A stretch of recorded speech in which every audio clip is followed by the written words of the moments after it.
We move next to gun violence 1 month to the day after the tragedy in Newtown, Connecticut, because the president announced today he has a blueprint for action. And we have a poll tonight showing where we agree in this polarizing debate in this country and where we divide. ABC senior White House correspondent Jonathan Karl, who questioned the president today, tells us what to expect next.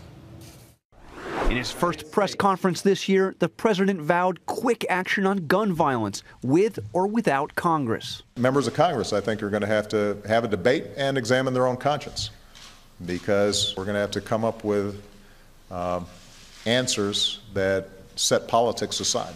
What are you willing or able to do using the powers of your presidency to act without Congress? I'm confident that there are some steps that we can take that don't require legislation and that are within my authority as president. On top of the list, improving background checks for gun buyers.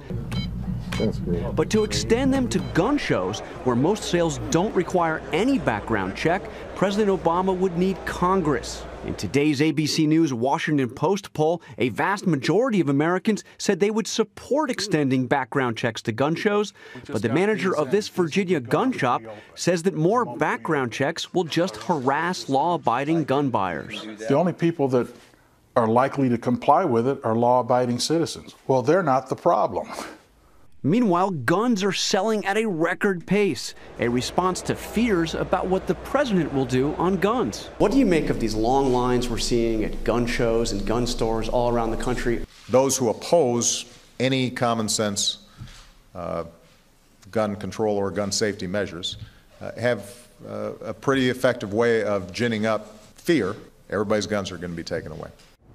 While Washington waits for the president's plan, things are already happening in the states. Today alone, leaders in New York, Maryland, and Chicago moved forward on gun control initiatives.